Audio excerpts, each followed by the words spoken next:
A cerimononista travou meu caminho na frente de 300 convidados e me mandou direto para a cozinha, alegando que minha filha disse que não havia lugar para mim. Meu nome é Rosa, tenho 72 anos, e fui eu quem pagou cada centavo dessa festa luxuosa. O que minha filha não lembrou é que, sem a minha assinatura, naquele lugar não se serve nem um copo de água. Eu tinha me arrumado com um carinho que não sentia há décadas. Diante do espelho do meu quarto, alisei o tecido do meu vestido azul marinho, uma cor discreta e refinada, bem ao estilo de uma avó que passou a vida inteira trabalhando.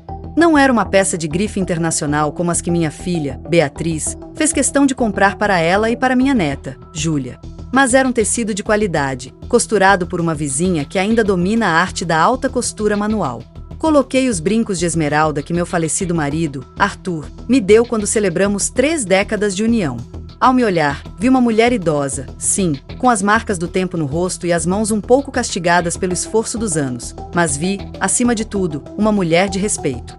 Na minha bolsa de mão, protegida por um veludo, eu carregava um conjunto de talheres de prata antiga para o bolo. Não era algo valioso para quem só pensa em dinheiro, mas era o mesmo kit que usei no meu casamento e na festa de debutante da Beatriz. Achei que seria um gesto lindo de tradição entregar aquilo para Júlia, para que ela entendesse que faz parte de uma linhagem de mulheres determinadas. Saí de casa com o peito estufado de orgulho. Os 15 anos de uma neta são um marco, um presente de Deus.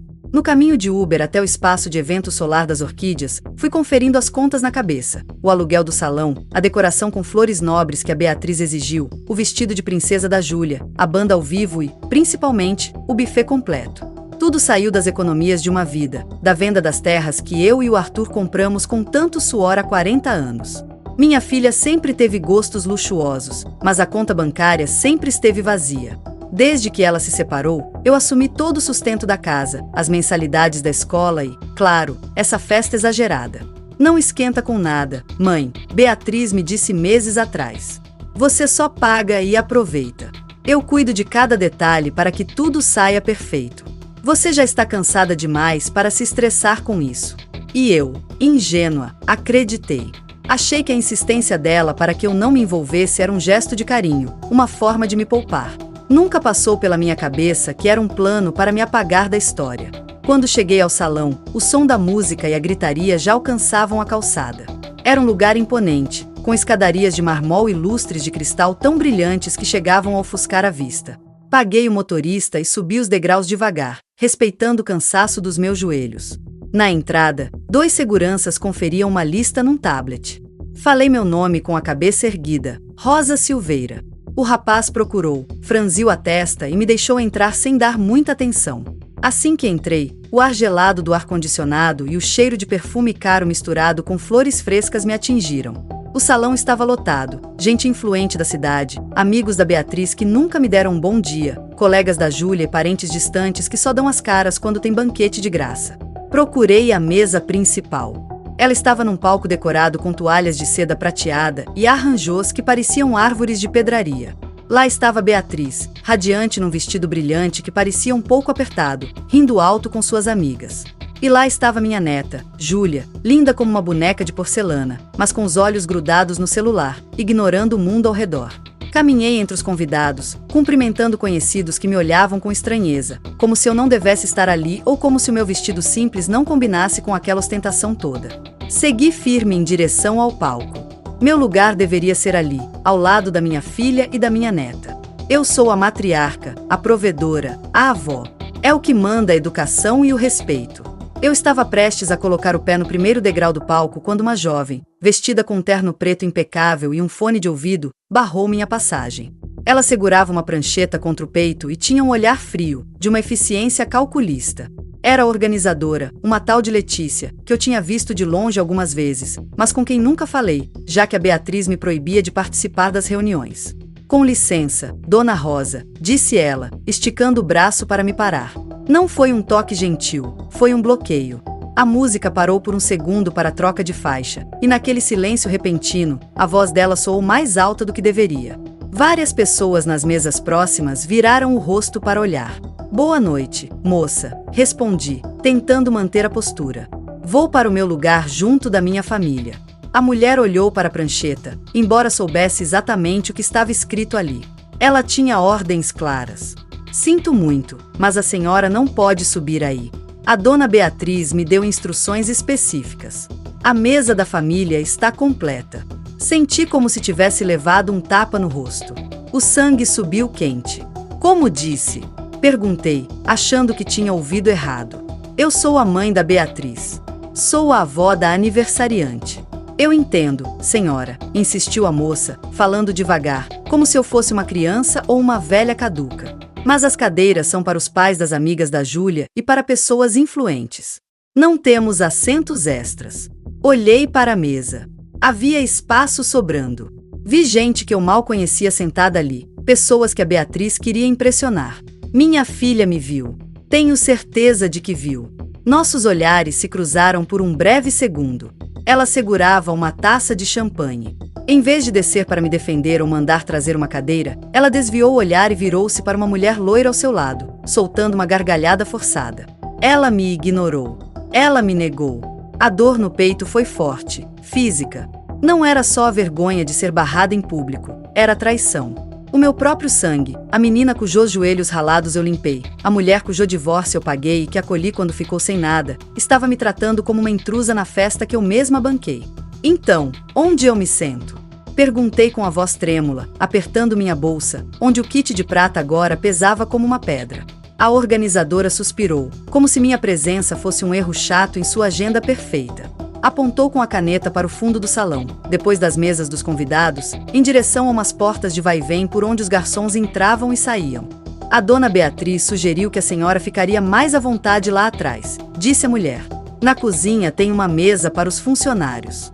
Lá a senhora pode comer sossegada, longe do barulho da música. Além disso, assim a senhora não desentoa da estética da mesa principal. Desentoar. Essa foi a palavra. Minha velhice, meu vestido simples, minha presença de mãe batalhadora estragavam a fantasia de riqueza e juventude que minha filha queria ostentar. Umas 30 ou 40 pessoas próximas ouviram tudo. Vi olhares de pena, outros de deboche. Senti minhas pernas fraquejarem. Por um instante, tive vontade de chorar, de gritar, de fazer um escândalo. Mas olhei de novo para Beatriz. Ela continuava bebendo, triunfante em seu pequeno reino de mentira pago com o meu dinheiro. Ela achava que eu era uma velhinha mansa. Achava que, por amor à minha neta, eu baixaria a cabeça e aceitaria o canto escuro para comer restos, grata por ter sido convidada. A Beatriz sempre confundiu minha bondade com fraqueza. Sempre achou que, por ser mãe, minha paciência para humilhações era infinita. Respirei fundo. O cheiro de comida que vinha da cozinha me trouxe uma lembrança. Eu não fui apenas uma aposentada a vida inteira. Durante 30 anos, tive uma empresa de eventos. Eu alimentei casamentos, batizados e velórios. Eu conhecia o ritmo de uma cozinha, a correria dos garçons e, principalmente, conhecia o negócio. Observei os garçons passando com bandejás de canapés. Reconheci os uniformes, coletes pretos com detalhe em prata. Buffet Oliveira. Meu coração deu um pulo. Eu não só conhecia aquela empresa, eu fui a mentora do dono, o Roberto, quando ele era apenas um garoto lavando pratos na minha cozinha há 20 anos. Quando me aposentei, passei muitos dos meus clientes para ele. A organizadora continuava ali, parada na minha frente com uma arrogância emprestada, esperando que eu saísse humilhada para a zona de serviço. Na cozinha, repeti, não mais com a voz trêmula, mas com um tom calmo, quase doce. Sim, senhora. Por favor, não dificulte as coisas. São ordens da sua filha. Eu sorri. Foi um sorriso pequeno, aquele que a gente dá quando sabe o final de uma piada que mais ninguém entendeu ainda. Não se preocupe, minha jovem, disse a organizadora. Eu entendo perfeitamente. Não quero estragar a estética da minha filha. Dei meia volta com uma postura que pareceu surpreendê-la. Não caminhei para a cozinha como uma empregada castigada. Fui para a saída lateral, um corredor discreto usado pelos fornecedores. Enquanto me afastava, senti os olhares nas minhas costas. Deviam estar pensando, pobre senhora, que triste. Eles não sabiam que a tristeza tinha evaporado, substituída por uma clareza fria. Cheguei ao corredor de serviço. Estava mais fresco ali, longe das luzes quentes do salão. Peguei o celular na bolsa. Meus dedos, que minutos antes tremiam de nervos e artrite, agora discavam com precisão. Procurei nos contatos. Roberto Buffet. Liguei. Chamou 2 vezes. Alô, atendeu uma voz grossa e apressada. Quem fala? Estamos no meio de um serviço agora. Roberto, é a Rosa Silveira, falei. Minha voz soou firme, autoritária. A voz da patroa que fui por 3 décadas. Houve um silêncio do outro lado, seguido imediatamente por uma mudança total no tom. Dona Rosa, aconteceu alguma coisa? Meus meninos estão servindo na festa da sua neta agora mesmo, não estão? Espero que esteja tudo do seu agrado. Me disseram que o salmão ficou divino. Roberto, me escuta bem, interrompi. Preciso que você verifique uma coisa no seu sistema agora mesmo. O contrato do evento de Roger, os 15 anos da Júlia no Solar das Orquídeas. Sim, claro, estou com ele aqui no escritório. Estou cuidando da logística de outros 2 eventos. Do que a senhora precisa? Quero que confirme quem é o titular do contrato. Quem assinou e quem fez o pagamento total há 2 semanas. Ué, a senhora, Dona Rosa. A senhora é a cliente. A nota fiscal está no seu nome. O dinheiro saiu da sua conta. A sua filha, Beatriz, aparece apenas como contato de coordenação, mas legalmente o serviço é para a senhora. Exato, eu disse, olhando para a porta da cozinha por onde os garçons entravam e saíam com o prato principal. Eu sou a cliente. E, como cliente, tenho uma reclamação e uma nova ordem. O que a senhora mandar, Dona Rosa? A senhora sabe que eu devo tudo que sou à senhora. Se algo estiver errado, eu resolvo agora mesmo. Roberto, eu estou na festa. Minha filha acabou de me expulsar da mesa e me mandou comer na cozinha. Ela disse que não tem lugar para mim. Ouvi um suspiro de choque do outro lado da linha. Não me diga uma coisa dessas. Mas se o dinheiro é seu, isso é uma falta de respeito imperdoável. Exatamente. E eu não pretendo comer na cozinha, Roberto. Na verdade, decidi que a qualidade deste evento não atende mais aos meus critérios de dignidade. O que a senhora quer que eu faça? Perguntou o Roberto. Notei na voz dele que ele já previa o que viria. Ele conhecia o meu gênio, sabia que eu era justa, mas que nunca deixava uma dívida sem cobrança, nem uma ofensa sem resposta. Quero que você para o serviço agora mesmo. Como disse. Roberto gaguejou. Dona Rosa, os convidados estão esperando o prato principal. O filé ao molho de vinho já está montado nos pratos. Você não me entendeu. Eu não quero que sirvam um filé. Quero que seus rapazes recolham tudo. Os pratos, as taças, as garrafas de vinho que eu paguei, os talheres. Tudo. E quero que vocês se retirem. Dona Rosa, isso vai ser um caos. São 300 pessoas. Sua filha vai me processar. Ela não pode te processar, Roberto. O contrato é comigo e eu estou cancelando o serviço por quebra de confiança e falta de ética. Eu te protejo. Tenha minha palavra. Além disso, você já foi pago. Fique com o valor total como compensação pelo transtorno de guardar tudo antes da hora, mas não quero que seja servido nem mais um farelo nesta festa. Houve um silêncio curto. Imaginei o Roberto no escritório dele, passando a mão no cabelo, dividido entre o dever profissional e a lealdade à mulher que o ensinou a cozinhar. Está bem, Dona Rosa, ele disse, finalmente. A senhora é quem manda. Quando quer que eu comece? Olhei para o relógio. Eram 9 da noite em ponto. Pela fresta da porta, vi que o mestre de cerimônias anunciava o brinde. Beatriz estava de pé, com o microfone na mão, pronta para um discurso sobre amor familiar e gratidão. Que ironia! Agora, ordenei. E Roberto, diga ao chefe dos garçons para começar pela mesa principal. Entendido. Vou avisar o capitão pelo rádio agora. Me dê 2 minutos. Desliguei o celular. Fiquei ali, na penumbra do corredor, sentindo uma mistura estranha de adrenalina e paz. Não era vingança, eu disse a mim mesma, era justiça, era educação. Se minha filha queria me tratar como uma funcionária invisível, então ela aprenderia o que acontece quando o pessoal de apoio resolve que já chega. Aproximei-me um pouco mais da entrada do salão para observar. Vi o capitão dos garçons, um homem alto e sério, levar a mão ao fone no ouvido. O rosto dele mudou na hora. Ele assentiu várias vezes, confuso no início, mas depois, firme, fez um sinal discreto para a equipe. Beatriz começou a falar. Boa noite a todos, disse minha filha, com aquela voz doce que ela usa quando quer fingir ser da alta sociedade. Roger, celebramos a minha princesa, a Júlia. Quero agradecer a cada um por estar aqui. Foi um esforço gigante organizar tudo isso. Enquanto ela falava, vi o primeiro garçom se aproximar de uma mesa lateral.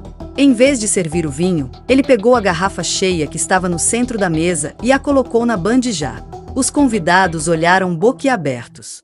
Outro garçom, perto da pista de dança, começou a retirar os pratos de prata da mesa.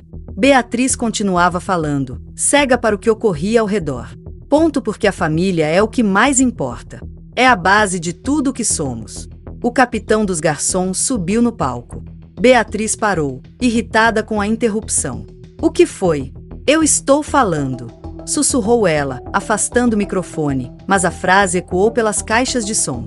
O capitão não respondeu. Ele apenas fez um sinal com a mão para a cabine de som e luz, onde estava a equipe técnica, que, por coincidência, também trabalhava com Roberto desde a minha época.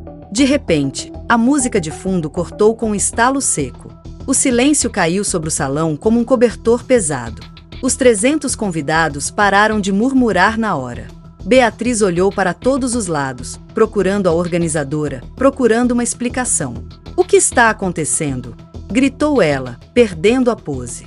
Letícia, por que levaram as garrafas? Então, aconteceu.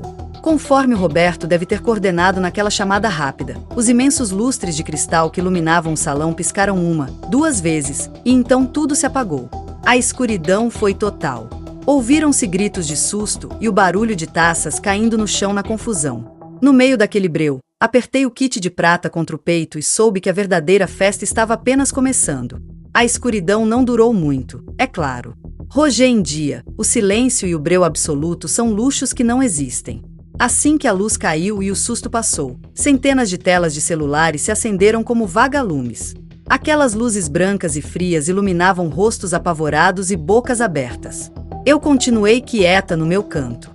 Meus olhos, acostumados a vigiar salões de festa durante 30 anos, adaptaram-se rápido.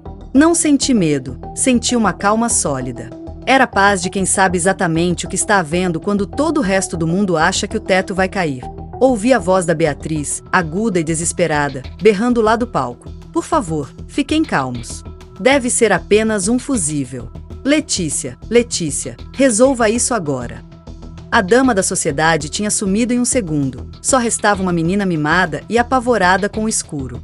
Dei um passo para trás e empurrei as portas de vai-vem, entrando na área da cozinha e no corredor de serviço. Ali, as luzes de emergência, aquelas lâmpadas amareladas presas na parede, davam ao lugar um aspecto de abrigo subterrâneo. O caos controlado, que costuma ser uma cozinha de buffet, estava congelado.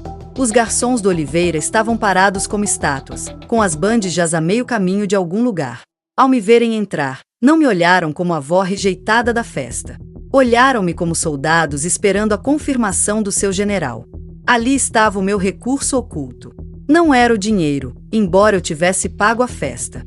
Não eram documentos, embora o contrato estivesse no meu nome. Meu verdadeiro trunfo era lealdade e autoridade profissional, algo que minha filha jamais entenderia, porque nunca trabalhou de verdade um dia sequer na vida. Ela achava que o poder vinha de gritar com os funcionários. Eu sabia que o poder vinha de saber os nomes deles e de ter-lhes ensinado o ofício.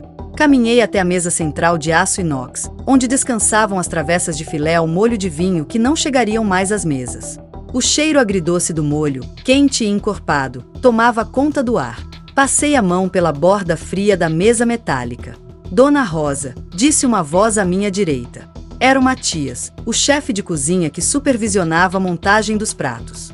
Um homem robusto, com cicatrizes de queimaduras antigas nos braços, marcas de guerra da nossa profissão. Ele tirou o chapéu branco em sinal de respeito. Boa noite, Matias, respondi com naturalidade, como se não tivesse acabado de sabotar o evento social do ano. O Roberto passou a ordem? Sim, dona. Retirada imediata. Mas Matias olhou para as portas de vai-vem, por onde passavam os gritos da minha filha. Vamos mesmo embora? Temos 300 pratos prontos. É muita comida, Dona Rosa. É um desperdício. Não vai haver desperdício, Matias. Coloquem tudo nos recipientes térmicos. O lar dos idosos São Judas, do outro lado da avenida, ficará encantado em receber um jantar de gala esta noite. Eu mesma vou ligar para a diretora em instantes. Os olhos do Matias brilharam. Ele se lembrava que eu sempre dizia que comida é sagrada e não se joga fora. Entendido, Dona Rosa. Rapazes! Gritou ele, batendo as palmas com força. Já ouviram a patroa? Recolham tudo. Quero o equipamento de prata nas caixas em 5 minutos. Movam-se! A cozinha ganhou vida, mas não era o ritmo frenético de servir. Era o ritmo preciso e militar de desmontar. Vê-los trabalhar era como ouvir uma sinfonia que eu mesma tinha composto anos atrás. Apoiei-me em uma prateleira de metal e observei. Nos últimos 5 anos, desde que a Beatriz me convenceu a me aposentar para descansar, eu tinha me sentido inútil. Tinha virado um móvel na casa, uma carteira com pernas que servia para pagar boletos e cuidar da menina quando a Beatriz queria sair. Tinham me feito acreditar que meu tempo tinha passado, que minhas opiniões eram velhas, que minha presença desentoava. Como eles estavam enganados. Olhei para as minhas mãos. Aquelas mãos tinham sovado milhares de pães, carregado caixas pesadas, assinado cheques e contratos. Aquelas mãos tinham construído o patrimônio que a Beatriz estava desperdiçando. Durante anos, deixei que minha filha me fizesse sentir pequena. Fiz tudo por amor, ou era isso que eu repetia para mim mesma. Pensava, pobre filha, está sozinha, vive estressada. Eu justificava a grosseria, o desprezo e os esquecimentos dela. Mas Roger, ao me mandar para a cozinha, Beatriz não ofendeu apenas a mim, ela insultou a minha história. Ela me enviou para o que considerava um castigo, um lugar para serventes. O que ela ignorava, em sua cegueira de quem busca status, é que a cozinha é o verdadeiro coração do poder. É aqui que se decide quem se farta e quem passa fome. É aqui que se define se o evento é um sucesso ou um fracasso total. Ela me mandou para o meu reino achando que estava me enviando para uma prisão. A porta da cozinha escancarou de repente, batendo contra a parede com violência. Era a Letícia, a organizadora. Estava suada, com a maquiagem borrada e o fone de ouvido pendurado. Seus olhos vasculharam o ambiente com pânico até me encontrarem. "A senhora!" gritou ela, apontando um dedo trêmulo. "O que foi que a senhora fez?" A luz apagou. Os garçons estão recolhendo tudo no meio do escuro. Mande eles pararem agora. Eu me ergui com toda a imponência que ainda possuo. Aos 72 anos, minhas costas às vezes reclamam, mas naquele momento minha coluna parecia feita de puro aço. "Boa noite novamente, Letícia", respondi com uma calma que a deixou sem chão. Viajou que achou o caminho para a cozinha. "Veio me fazer companhia?" "Segundo a minha filha, este é o lugar certo para quem está sobrando." "Pare de joguinhos", berrou ela, avançando na minha direção. Matias deu um passo à frente, colocando-se entre nós dois enquanto limpava uma faca de chefe com um pano. Não foi uma ameaça direta, mas foi uma barreira intransponível. Letícia travou no lugar. "A dona Beatriz está tendo uma crise nervosa. A senhora tem que consertar isso." A senhora pagou, sim, mas não pode cancelar do nada. Existe um contrato. Sorri. Coloquei a mão na bolsa e puxei, não os talheres de prata, mas o meu celular. Abri o arquivo que o Roberto havia me enviado quando fechei o orçamento. "Você tem razão, Letícia. Existe um contrato." Caminhei até ela, forçando-a a recuar. Cláusula 14, parágrafo B. O cliente titular reserva-se o direito de suspender o serviço a qualquer momento caso considere que as condições do evento atentam contra sua integridade física ou moral. Letícia piscou, confusa. "Integridade moral?" balbuciou. "Ninguém te bateu. Só pedimos para se sentar aqui. A humilhação pública é um atentado contra a integridade, minha jovem. E garanto que qualquer juiz desta cidade, muitos dos quais comem dos meus banquetes há décadas, vai concordar comigo. Mas os convidados. A imagem da Beatriz. Letícia estava desmoronando. O mundinho de fotos perfeitas dela estava caindo por causa de uma idosa de azul marinho. A imagem da Beatriz é problema da Beatriz, eu disse, guardando o celular. Você não é a organizadora? Pois organize. Você tem 300 pessoas no escuro e sem jantar. Sugiro que peça pizzas. E velas. Muitas velas. Letícia ia retrucar, mas um estrondo vindo do salão a interrompeu. Alguém tinha tropeçado em uma cadeira no breu, seguido pelo som de cristais quebrando e um grito de dor. Meu Deus! Exclamou a moça, saindo correndo de volta para o caos. Virei-me para os funcionários. Já tinham guardado quase tudo. As caixas térmicas estavam lacradas e os talheres sendo enrolados em feltro. Dona Rosa, disse Matias. A saída de carga está livre e o caminhão já está na rampa. Vamos agora? Assenti, mas uma ideia estratégica cruzou minha mente. Ir embora agora seria eficaz, deixaria a festa no escuro e com fome, mas eu precisava de algo mais. Eu precisava ver. Precisava que a Beatriz entendesse que aquilo não era um erro técnico, mas uma lição dada pela mão que a alimentou. Matias, leve os rapazes e a comida. Que o caminhão siga agora para o lar dos idosos. Mas me deixe uma coisa. Do que a senhora precisa, Dona Rosa? Deixe a caixa de controle das luzes de emergência ligada. Eu sei que o Roberto instalou um sistema separado para a cozinha. E quero que deixe apenas uma mesa montada aqui, bem no centro da cozinha. Uma mesa? Sim, com a melhor toalha que tiver, aquela de linho egípcio. Um candelabro de prata com 3 velas e um serviço completo. Porcelana, talheres de prata e uma taça de cristal. Para quem? Matias perguntou, já desconfiando da resposta. Para mim. Se minha filha queria que eu ficasse na cozinha, eu ficarei na cozinha. Mas não escondida comendo restos. Estarei presidindo meu próprio banquete no meio do desastre que ela mesma criou. Matias sorriu, entendendo o teatro da situação. Em 2 minutos, os rapazes montaram uma mesa de rainha no meio daquela cozinha industrial. Acenderam as velas, e o brilho das chamas dançou no aço das bancadas vazias. Vão com Deus, rapazes, eu disse. O Roberto vai pagar o turno completo, mais um bônus da minha parte. Os garçons saíram pela porta traseira. Ouvi o motor do caminhão partindo e o som se perdendo na distância.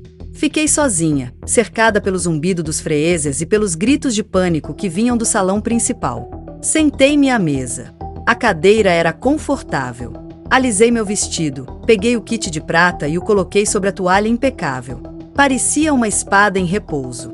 Agora vinha a segunda parte do plano. A luz do salão não voltaria sozinha. Eu sabia onde ficava o painel geral. Ficava num quarto técnico acessado justamente pela cozinha. O Roberto tinha me dado a chave mestra há anos, aquela mania de velha de ter chaves de tudo por via das dúvidas.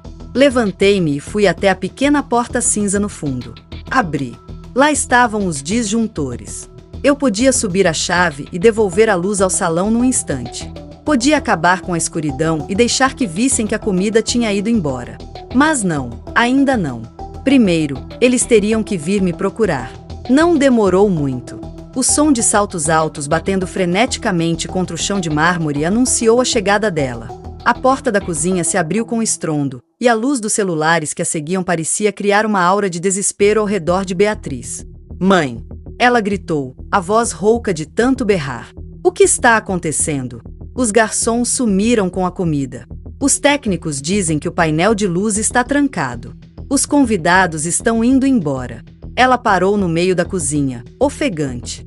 Seus olhos demoraram a processar a cena. No centro do galpão industrial, sob a luz suave e digna de 3 velas, eu estava sentada como uma rainha em seu trono, diante de uma mesa impecável. Boa noite, Beatriz, respondi calmamente, levando a taça de cristal aos lábios. Achei que você estivesse ocupada com seus convidados influentes. Mãe, para com isso. Ela avançou, o vestido dourado agora parecendo apenas um trapo cafona sob a luz crua das lâmpadas de emergência. Mande eles voltarem. Eu tenho uma reputação. A Júlia está chorando no banheiro. A Júlia está chorando porque você a ensinou que o valor de uma pessoa está no brilho de um lustre, e não no caráter de quem o acende. Falei, e minha voz ecoou pelas paredes de azul e jô. Você me mandou para cá para não desentuar, lembra? Pois bem, aqui estou. No comando. Beatriz olhou para os lados, vendo a cozinha vazia, as bancadas limpas, o silêncio onde deveria estar o banquete. Cadê o jantar? Perguntou ela, a voz falhando. A caminho do asilo, respondi com um sorriso gélido. Pessoas que realmente têm fome e que sabem agradecer por um prato de comida estão, neste momento, tendo a melhor noite de suas vidas. Com o meu dinheiro. Com o meu banquete. Beatriz caiu de joelhos. O orgulho dela desmoronou ali mesmo, entre os fogões frios e o cheiro de lavanda da limpeza. Você acabou com a minha vida. Ela soluçou. Não, Beatriz. Eu te dei a última lição que uma mãe pode dar. O respeito não se compra com o dinheiro dos outros, ele se conquista com honra. Roger, seus amigos influentes viram quem você é quando as luzes se apagam. Uma mulher que nega a própria mãe não tem luz própria. Levantei-me com elegância. Peguei meu kit de prata, envolvi-o no pano de veludo e o guardei na bolsa. Caminhei até o painel de controle, com um movimento firme, girei a chave e liguei todos os disjuntores de uma vez. O salão lá fora foi inundado por uma claridade violenta e artificial. A música voltou a berrar em um ambiente vazio de comida, vazio de garçons e agora, esvaziando-se de convidados que fugiam do vexame. Passei por Beatriz sem olhar para trás. Na saída, encontrei Júlia. Ela não estava no telefone agora. Estava na porta da cozinha, olhando para a mãe caída no chão e depois para mim. Vovó. Ela começou, os olhos cheios de lágrimas. O kit de prata continua guardado, querida, eu disse, tocando seu rosto com carinho. No dia em que você aprender que a cozinha é o coração da casa e não o calabouço da família, eu entregarei a você. Saí do solar das orquídeas com a cabeça erguida. O ar da noite estava fresco. O Arthur, onde quer que estivesse, certamente estaria orgulhoso. Eu não era apenas uma senhora de 72 anos com mãos inchadas pela artrite. Eu era Rosa Silveira, a mulher que construiu tudo do nada e que, naquela noite, provou que ninguém, nem mesmo o próprio sangue, pode apagar o brilho de quem tem dignidade. Espero que essa história tenha tocado seu coração e mostrado que o respeito nunca sai de moda. E você, de onde está nos acompanhando, Roger? Deixe o nome da sua cidade nos comentários. Eu adoraria saber até onde a nossa voz está chegando. Se você gostou dessa narração e quer mais histórias emocionantes como esta, não se esqueça de se inscrever no canal e ativar o sininho. Sua companhia é o que nos motiva a continuar. Até a próxima!